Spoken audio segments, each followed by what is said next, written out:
My dear students of 10th class, आज आपकी जो बुक है फर्स्ट फ्लाइट, इसकी जो पहली पोइम है the dust of snow Robert Frost की जो पोइम है, इसके बारे में आज बताएंगे, इसको पढ़ाएंगे। बहुत छोटी सी पोइम है, 8 लाइन्स की ही पोइम है ये। द वे ए क्रो सुक down on me the dust of snow from a hemlock tree. The way A crow, जिस तरीके से कौवे ने सुक डाउन ऑन मी, हिलाकर मेरे ऊपर, the dust of snow, snow के पार्टिकल्स, डस्ट मीन्स पार्टिकल्स, छोटे छोटे कण, जो बर्फ गिरती है उसे हम स्नो कहते हैं। फ्रॉम ए हेमलॉक ट्री, यानी कवि जो है वो हेमलॉक ट्री के नीचे खड़ा हुआ है, वो उदास है। और उसी समय जब वो उदास है, जब वो उदासी में खोया हुआ है, उसी समय पेड़ के ऊपर एक कौवा आता है, वो हिलाता है अपने आप को। कई बार आपने डॉग या कैट्स को देखा, वो अपने आप को कंपन पैदा करते हैं, उस तरीके से कंपन पैदा की, या जो जिस ब्रांच पे बैठा वो हिलाई, उससे जो स्नो के जो पार्टिकल्स थे, जो डस्ट ऑफ स्नो है, वो पेड़ पे गिर गई, पेड़ से गिरी उसके पोइट के ऊपर। तो पोइट जो बुरे ख्यालों में खोया हुआ था, वो एकदम से मतलब जागृत हो गया, एकदम से उठा, और has given my heart a change of mood. और ये जो डस्ट ऑफ स्नो के ऊपर गिरी, उसका जो मूड था वो चेंज हो गया, जो उदासी का मूड था वो बदल गया। And saved some part of a day I had dreamed, and saved some part, और सेव्ड सम पार्ट का मतलब उसने जो हिस्सा वो उदासी में खो चुका था, आगे भी वो खो जाता अगर वो डस्ट ऑफ स्नो के ऊपर नहीं गिरती कौवे के द्वारा। And saved some part of a day I had dreamed, rued means regret, पछतावा, जो वो पछतावा करके, जो वो दुख मना के उसने जो अपना समय खराब किया था, उस खराब समय को उसने, कौवे ने उससे निकाल लिया। अब इस चीज़ को थोड़ा सा, ये था इसका एक एक्सप्लेनेशन। अब इसकी, इसमें लिटरेरी डिवाइसेस क्या है और इसका डीप मीनिंग क्या है, इसको हम देखते हैं। फिर दोबारा से देखते, द वे ए क्रो सुक down on me the dust of snow from a hemlock tree. Hemlock जो ट्री है वो पॉइजनस ट्री है, और क्रो है वो भी इलोमन है, मतलब बुरे सुगंध का है, हमारे पास बैड है। ये दोनों चीज़ें कभी यहाँ पे बुरी बता रहा है कि भाई कौवा है वो भी कभी हमने अच्छे नहीं माना उसको, और पेड़ जो हेमलॉक ट्री हो, पॉइजनस ट्री है, जो क्रिश्चियंस ट्री है उस जैसा ही है, लेकिन इसके वाइट फूल होते हैं और ये पॉइजनस है। ये नहीं, ये पेड़ भी अच्छा नहीं है, फिर भी ये संदेश अच्छा देता है। तो कहने का मतलब क्या कि कोई भी छोटी सी छोटी चीज़ आपको जो बुरी लगती है, वो भी आपको पॉजिटिव थिंकिंग दे सकती है, वो भी आपका अच्छा कर सकती है। तो जो पॉइंट है वो उदास खड़ा हुआ था पेड़ के नीचे, और जैसे ही कौवा आया या वहाँ पे बैठा हुआ था, उसने अपने आप को हिलाया, तो वो जो बर्फ़ गिरी, तो उसी से उसका मूड बदल गया, यानी अच्छा मूड हो गया। उसने सोचा कि जब एक कौवा है, वो हिला के उसने अपने ऊपर से जो बर्फ़ है, जो उसके लिए ठंड पैदा कर रही थी, उसने हिला के उसको डाल दिया, यानी उसको उसने बुरा नहीं माना।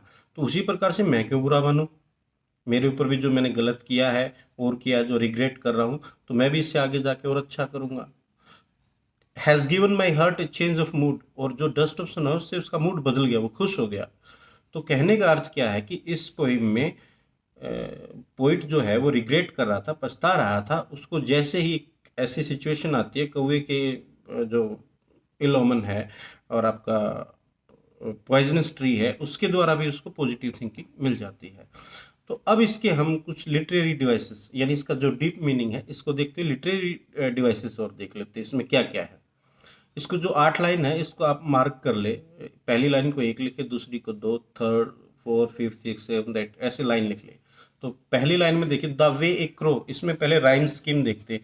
क्रो जो साउंड है, उसकी थर्ड लाइन में आ गया स्नो, तो अब पहले को ए लिखें, क्रो ए। सेकंड अगर मिलती है तो हम ए लिख देंगे, नहीं मिल रही तो अलग आ गया, तो हमने इसको लिख दिया बी, मी। थर्ड हमारी स्नो ए में मिल रही है पहली लाइन में, तो इसको ए लिख दिया। फिर ट्री, हमारी जो सेकंड हमने बी लिखा था वही साउंड है, तो इसका जो राइम स्कीम है वो ए बी है। और उसी प्रकार से सेकंड जो स्टेंजा है, उसके अंदर आपकी सी डी है। जैसे हार्ट है, उसको मिलेंगे पर्ट, मूड है उसको करेंगे र्यूड। तो ये आपका A B C D rhyme scheme है। ये तो राइम स्कीम की बात होती। अब इसमें फिगर्स देख लेते हैं। अच्छा, ये पोइम छोटी जरूर है, लेकिन इसमें कमाल का चीज़ क्या है कि एंजाममेंट इसमें कमाल है। एंजाममेंट क्या होता है कि आपका सेंटेंस जो पोइटिक लाइन है, वो पोइटिक लाइन पहली में ही मीनिंग पूरा ना होकर वो अगली लाइन में चला जाता है। तो वहाँ पे अगर आपका मीनिंग पूरा होता है तो एक लाइन में बगैर पंक्चुएशन के, बगैर किसी चीज़ के वो अगली लाइन में चला जाए। और इसमें तो कमाल की बात है कि 4 लाइन में जा रहा है वो। द वे ए क्रो सुक down on me the dust of snow from a hemlock tree, यहाँ तक ये जा रहा है, क्रो ट्री।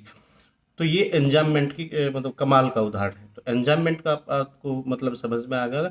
जो पोइटिक लाइन है उसका एक में समझ में, इसी प्रकार से सेकंड स्टेज में भी यही है। Has given my heart a change of mood and saved some part of a day I had dreamed.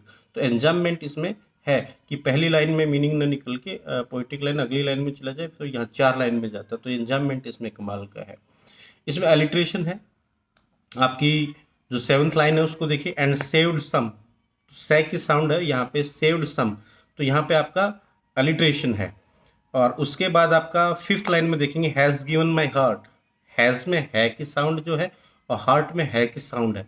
हालांकि ये इसके नज़दीक नहीं है, थोड़ा सा दूर है वर्ड, लेकिन उसके बावजूद भी, एडजेसेंट न होने के बावजूद, मतलब ये थोड़ा सा दूर होने के बावजूद भी आपका अलिट्रेशन है। अब उसके बाद देखते हैं इसमें कॉन्जोनेंस। कॉन्जोनेंस क्या होता है? अलिट्रेशन, पहले अलिट्रेशन को समझते हैं कि जो साउंड, किसी वर्ड की साउंड स्टार्टिंग, बिगनिंग की जो साउंड है उसके साथ लगते हैं कि अगर दूसरे वर्ड की साउंड भी वही है, जैसे सेव्ड सम, से की साउंड आपकी सेव्ड में और से की साउंड सब में है। तो अलिट्रेशन, जिसे हम अनुप्रास अलंकार भी कहते हैं। अब कॉन्जोनेंस देखते हैं। कॉन्जोनेंस क्या होता है?